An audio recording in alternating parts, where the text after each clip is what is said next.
just like amazing. Like this is like, I mean, we kind of, many people had kind of went on here and accepted the fact that they kind of thought it was a foregone conclusion.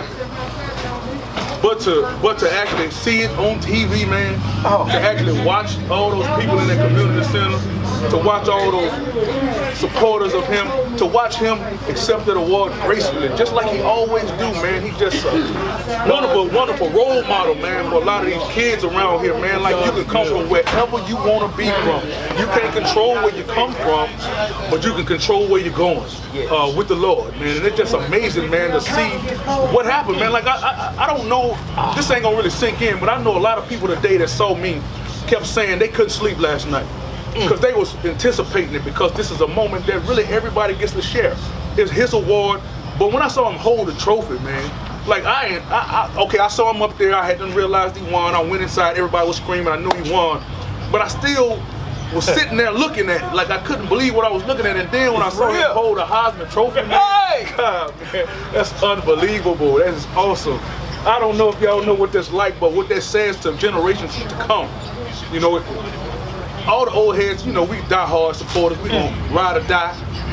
But it's those kids that come from Butlertown and Hines Quarter, Benny Road and Reeves Quarter, Luca and Roseland. It's those kids that really look like they don't weigh with 140 pounds and they 5'5" right now and they 13 years old and they look like they don't have a way out of where they are. And then that's a wonderful example, man. It's a wonderful example, wonderful role model to follow. Stayed clean, never heard any trouble that he ever got into. Parents supporting to that, like that is very, very big, man. And I'm here because we had to broadcast this. We had to broadcast this. And we had to take a break to go in there and take part of what was going on. But it sunk in when I got a chance to go in there with all my A-Mid supporters, our Roll Tide supporters.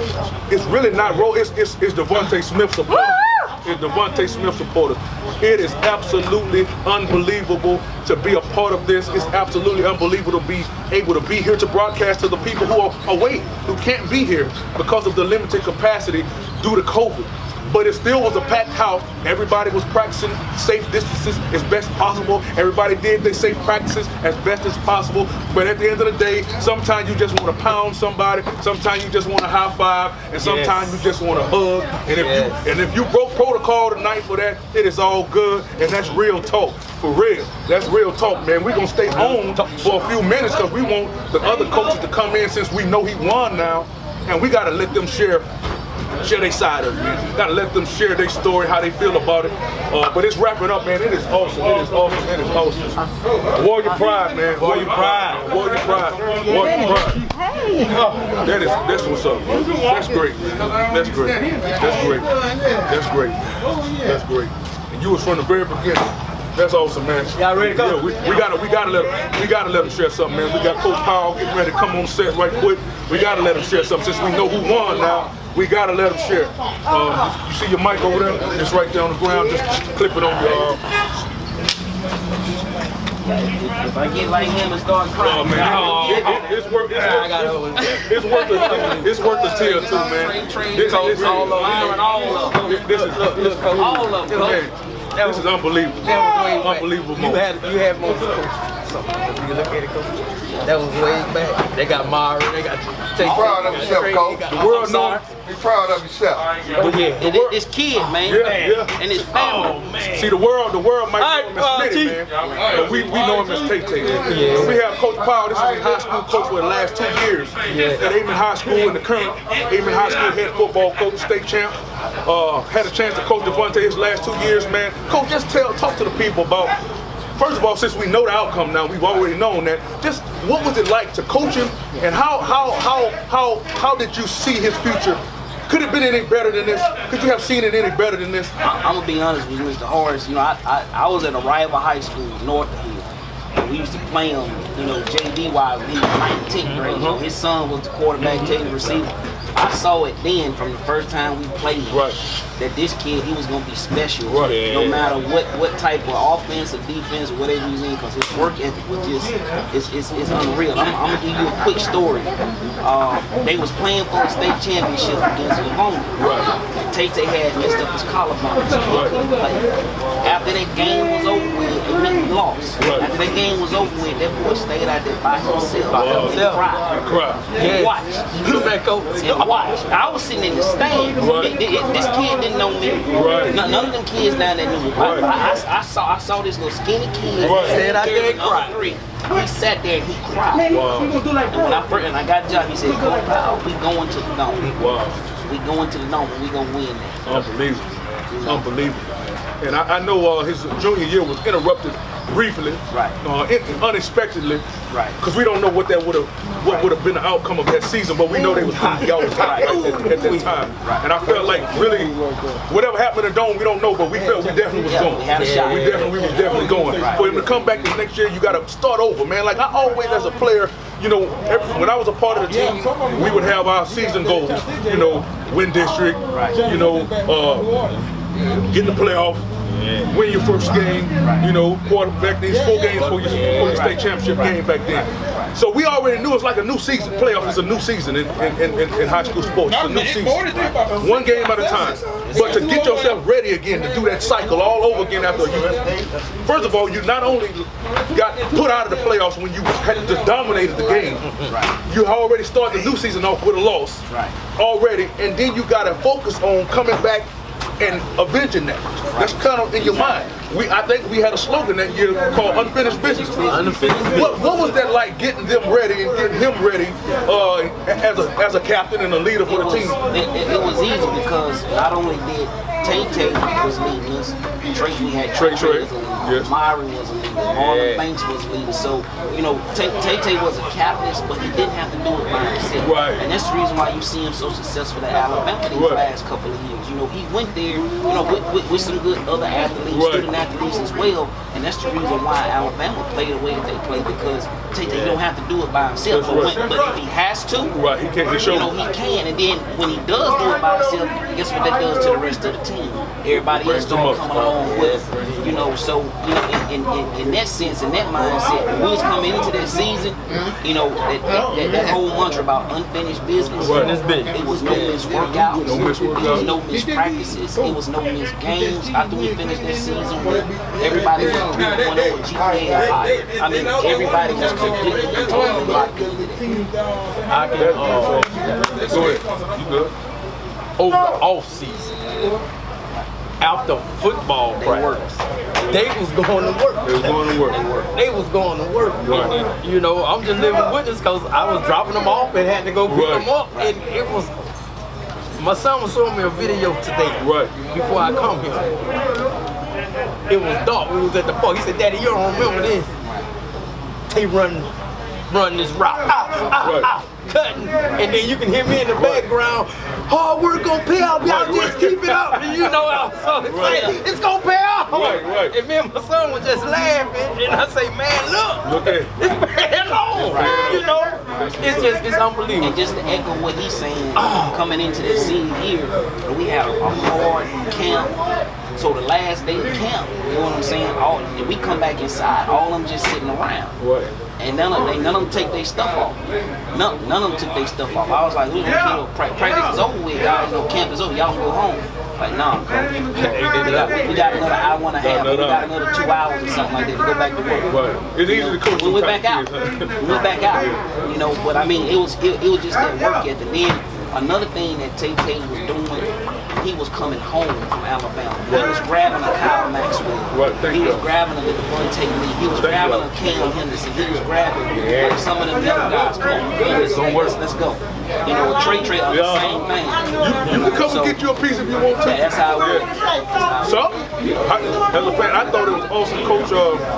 Those 2 years had to be a privilege. As a fan, being a part of the program, around the program like I was, with the alumni, seeing them day to day. Tay didn't say a lot he didn't waste a lot of words. Even on the night. Very straightforward. Almost like it's not a big deal. He's from high school. He's been about business. Coach Powell, what do we got to do today? How you want me to do it? And once we finish, I'm gonna do extra. He's always been the truth. That's awesome. That's awesome. Having my Aunt Aura, diehard Amen Warrior fan and supporter. Want her to get a chance to say something, because this segment right here, this is for the fans, man. I want y'all to be able to say something live, man, because this here go down in history. It's gonna be uploaded to YouTube. It's already uploaded live to Facebook, and we're gonna edit this, so whatever we do tonight, it's gonna be on here. But thank you, Coach, appreciate that. So I just want her as a fan to just give her perspective of how her feeling is about what she just witnessed. Go ahead on. I mean, it's almost to the point where it's speechless. I mean, it's amazing. The little town of Amen has talent like this. And that's why I tell a lot of people, it does not matter where you come from, places you live, or wherever your circumstances, you can make a good decision or you can make a bad decision. So he chose to make a good decision, because anybody could have been a wide receiver, but he worked at it. He perfected it, and now he's a Heisman trainer, the highest thing you can get in college football. Right. He has it right here, right from Factory Street. Factory Street. Right there. Next to the pro. You can't tell me what you cannot do. That's right. He's a prime example. It does not matter where you come from. Do you put God first in everything you do? Get your books. You know, anybody, I mean, you can be a good player, but if your grades aren't there, no college really want to put that much into the person. But if you got the grades, you got the ambition to do good, and he did that. And I am so proud of him. It's just amazing, man. I mean, every time I think about the accomplishment he has done, it gives me chills. When I hear his name, when they say his name, I really get chills. I'm so proud of him, and I know his mom is too. And I just, Amen really do something really nice for him. Right, real good. It does not matter. I mean, hey, name a street after Devontae Smith, anything. Right. Because he has really put Amen on the map. First time ever from an Amen High School to get a Heisman Trophy. First of all, not just Amen. He's only the third Louisiana-born native to win the Heisman. The last one that was won was in 1959 by Billy Cannon of LSU. Yeah, Joe Burrow did win one, and we do count that because it's from Louisiana, but he's not from Louisiana. So when I say Louisiana born, that's what I mean. So Devontae Smith has put his name into the record book. Quentin, I gotta get you on here. You gotta come back. You gotta come on here. And he the first one to win wide receiver as a wide receiver. For a few minutes, you gotta share something. That tells you a lot. That's what's up. Really worked hard. First non-quarterback wide receiver, man. Yes, since 1990. That's all. I just, you know, like I say, give me chills, and I'm so glad to be able to say something about him. His personality speaks well. There's nothing bad about it. I mean, he's an awesome man, and I'm just so proud. Man, like I said, this segment right here, man, this is for What Coach Paul? He did his part. He went on left. All right, y'all. I'm taking y'all come on them. Right now, man, this segment right here, I'm allowing for some fans to come take part of this because it's amazing. It's a wonderful, wonderful opportunity that was presented for him, and he snatched it, man. He snatched it. So right now, man, I got my brother Quentin Coleman on side of me, man. I just want you to just share any story you want to, just with your feelings, your overall feelings when you actually witnessed him winning the award. Man, can't stop. Hard to hold back the tears, though, Coach. That's real. I mean, it couldn't have happened to a better kid. That's what's up, man.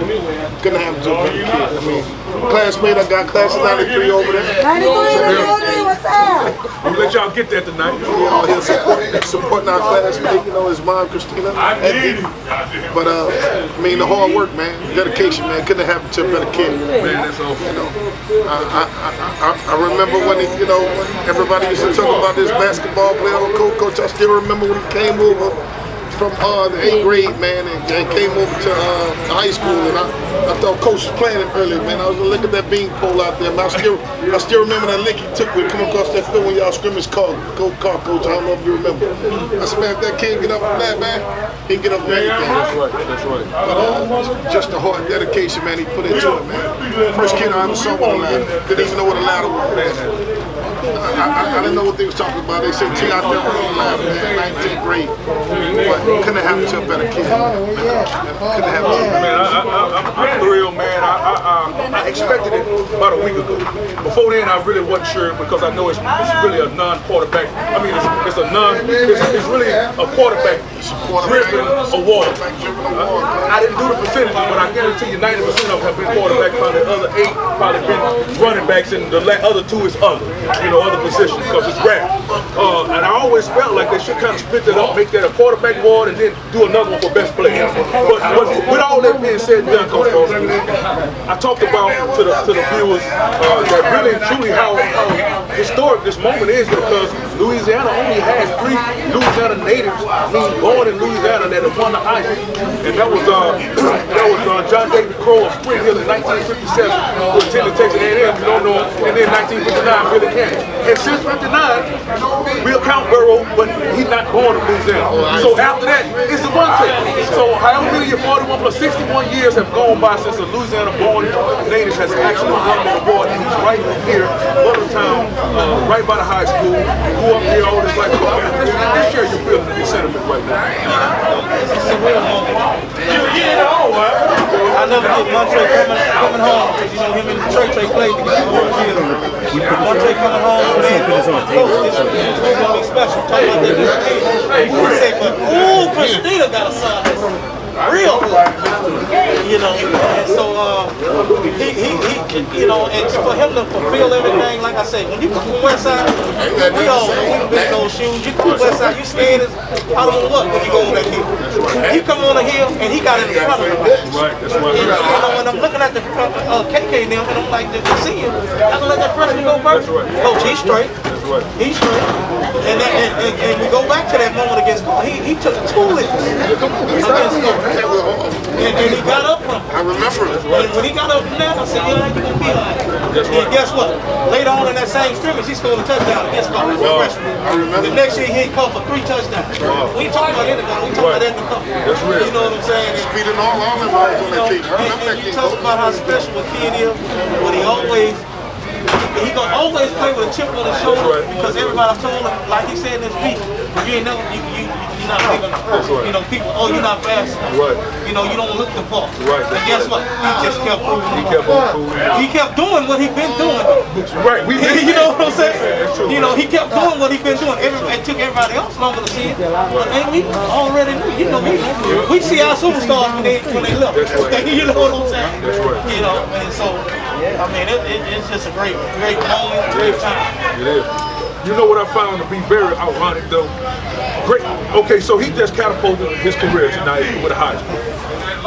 He can get picked number 5 in the draft, either below or a little bit higher. That is going to be monumental because we was always, in my mind, I was like, maybe this is going to be the time we're going to finally get a guy drafted. We never had nobody drafted. But he surpassed that by a long shot. Okay, so let's move on from that. So I kind of had a ceiling in my brain about what I thought he could be. He going to a big program, gonna start at some point, and probably gonna be 3rd round because he's small, you know that. But man, when I think about that's what we have as a ceiling, and we'd have been happy with that. But guess what? He proved that whatever people think, that's not his expectation for himself. Even by coming back his senior year when everybody thought around here, he should have been satisfied with leaving last year. No, I'm real talk. So this is Coach Gardner. This is his dog, man. This is his coach and defensive coach. And he really is the guard to the Martin Gardner. So I'm gonna let him give you a little bit because I know he ready. He ready, man. I'm gonna let him jump in, man. I'm gonna let him jump in that thing. To be totally honest with you, you say nobody else around here stuff that way. It's the kind of stuff that you talk about to him, but you don't talk about nobody else. You can't let everybody know what you think. You can't let everybody know what you're doing, the kind of work you're putting in, because people are laughing. People say, you thinking too high, you dreaming too high. You know what I'm saying? For that guy, junior year, to be around them studs, you know what I'm saying? 2 first-round picks. He could have won. But when he committed to Alabama, he said, I'm going there to get an education. That's right. You know what I'm saying? Football stuff, I'm gonna take it out of my own. So to go there, when everybody say jump off, you know, I got somebody out of Booster. It's unfinished business. And it's unfinished business in 2 ways now because he came back, his stock is on up. Not only that, he's trying to win another national championship. You know what I'm saying? So, and honestly, the whole Hesiman thing, I still don't know how to feel. Like I've never felt so. Like I'm happy, I'm excited, but my emotions is in some other place. You know what I'm saying? That's what I'm feeling. You know what I'm saying? Bottling up. It's a real feeling. Now everybody now y'all keep up with it. Even if you're not. To go on that, on him coming back. Yeah. You know, and to be honest with you, you know, I called Benson, and Benson, I said, what's going on? You know, because people calling me, man, what are you doing? What are you doing? Right. You know, but when he said these words, he said, man, he prayed about it, and it's done. He's coming back. Wow. And look what God did. That's what's up. Look what God did. You know, took it to him. When he put it in, and I never know. Right, you know right, you was all right then. Yeah. Right. Hey, these gloves right here, they cost some touchdowns. You know what I'm saying? That's them, man. Show the glove, man. Show the glove. These gloves that cost some touchdowns. You know, this is a limited edition. You know what I'm saying? I got the stuff at the house out of show on Facebook. And all. I ain't gotta get him signed. You know what I'm saying? That's my guy. They've been signed in love and working hard work. Man, listen, this is what I didn't understand. Y'all help me with this. Everybody watched it his whole career. We knew they thought highly of him because they got him and they went after him heavily. But when he got there, we knew what he was competing against on his own team. But it seemed like they always, and when I say they, this might not be Alabama more than it is just the outlet media, but they always kept having people in their mind in front of them, overshadowing. Right. Jerry Judy, Henry Ruggs. Wow. Even his junior year, in my mind, for real, I thought he was the most complete receiver on the team. Now, they might have said that Judy was more of a technical route runner. They might have said that Ruggs had more long speed, but I thought he was the best receiver on their team. But they didn't feel that way. The media experts did. And it's a reason. Go ahead. I just told Channel 9. It's a reason. His freshman year, he was on the opposite side of Rick. That's right. It wasn't Ruggs. It wasn't Judy. Coach Saban knew who put in work. Rico Fitzpatrick say the person that he hated to go against most, that's going to give you the business and trying to do you something every time, was Devontae Smith as a freshman. Wow. So it's the reason he was in there, the Mississippi State game to catch the winning touchdown. You know what I'm saying? Everybody else might have didn't see it, but he stayed on the field more than those other guys. Not to take nothing away. Right. So his last year, we knew coming back, we knew that he was going to be, nobody ever thought that he'd be less than the top 2 or 3 receivers this year. Everybody just figured that now. So when he went into the year though, you know, publication still was always promoting Waddle. I know Waddle got some explosiveness about him, but that's what they wanted to push. Even up until probably 3 weeks ago, they still had Waddle very, very close to him in pre-draft mocks. So I heard in a CBS, I think that CBS did an interview on Devontae a week or 2 ago, and he said that when Waddle went down, he went to the coach's office on his own and said, "Coach, put it on me." So without him saying that, I imagine they was going to do it. But why do you think that it took Waddle to go down for them to actually see what everybody else see? Or maybe not Alabama. Alabama might have known. It ain't them. Tay had 38 receptions and Waddle had big yards. Right. They knew. But like for everybody else to see, like you said. I mean, as a coach, you know, and recruiter, you're putting all these 4 and 5 stars together. Right. You know what I'm saying? And they already have a big following when they come to your school. You know, I want to say Judy was top 5. You know what I'm saying? Ruggs, you know, whatever he was. You know what I mean? So you got Tua, you got Najee Harris. You put all these guys, Leatherwood, in the same class. So you know they're gonna have their own following. And one thing, I mean, it just goes back to when he committed to Alabama. When everybody was asking him why Bama, based on what you said, all the talent, it was a simple, I can control my playing time. It's my reps. The way college work is simple. You make the play, you play. You know what I'm saying? In practice, you know what I'm saying? They would go around and say, well, who's the guy that you want to make the catch? It was Devontae Smith. You know what I'm saying? So, and he proved it in clutch moments, like Coach was alluding to, Mississippi State. You know, in the national championship game. And he not just open, he open. You know what I'm saying? Because he does everything the right way. And you know what, this year, everybody's seeing Mac Jones and they connection. Right. Well, Tua and Hurts was with the ones. Yeah. When Tate went there, he started off with the scout team. Guess who was throwing him the ball? Yeah, that's Mac right. Jones. That's right. So they really had a connection. And at the end of last year, I was like, Tate, who really? He said, Mac Jones, my quarterback. When everybody was talking about Bryce Young, he said, Mac Jones, because they developed, when he was going against Minka and all them, Mac Jones was his scout team quarterback. That's how Tate got on the field. And that they've been had a connection. So, and it's proven now. And if you look at this, I don't know if you covered this already, you know what I'm saying? And this is I'm all about film and what I see about it. You know, and I'm going to say this for all the Louisiana people, you know what I'm saying? I'm a GM. There's no question when I'm picking first out of wide receiver. I know you're an LSU guy, I understand. But I've watched Devontae Smith work every route in the route tree. If I put on film of the other guy, I'm seeing straight lines. I'm seeing plays, I'm seeing him muscle people. And in the NFL, that's cool. But they ain't gonna keep you playing for a long time. You know what I'm saying? He does everything that you ask him to do. You know, I'm watching how Sarkisian move him around. You know what I'm saying? It's things that you see on the next level. You know, so I'm happy that not only is he getting the opportunity to shine, but not when you put a mic in front of his face, you know, he's still just selling team. How can a GM pass that up? You know what I'm saying? How can you pass up somebody that's polished? I can't wait till he get his suit contract, his line of clothes. I don't know if it's gonna be able to fit me, but he getting one because he's been meticulous in everything that he's done. It wasn't I'm not going to LSU because I don't want to go. I'm not going to LSU because their offense don't fit me. You know what I'm saying? That's all it was. You know. So now we got a situation where everybody they want to go together. You know what I'm saying? I mean, last time I checked, if you check schools in Baton Rouge, University High, they got more people going all over the state. But when it's somebody like this, it's small. We just supposed to run one shot and to keep it 1,000 because this is real talk. You didn't want him in the beginning. You saw everybody. He was the girl that got fined and she graduated.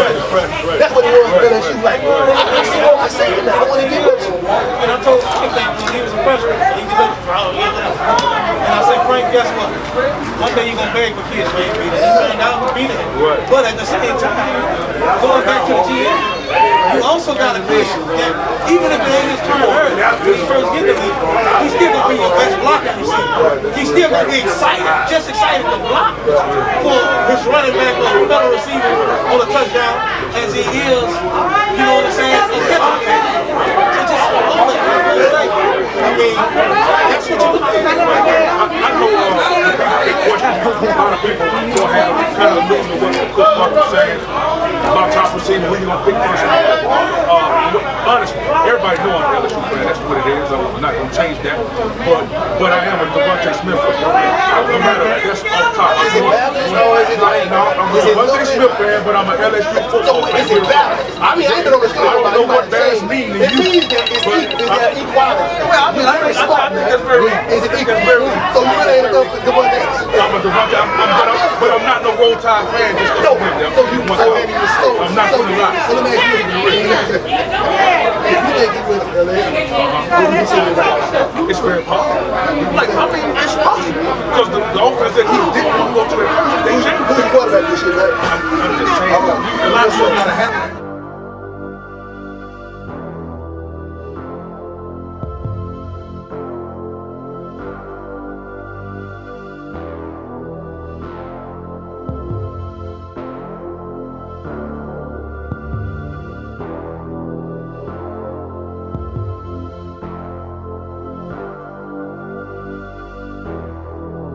Subtract that.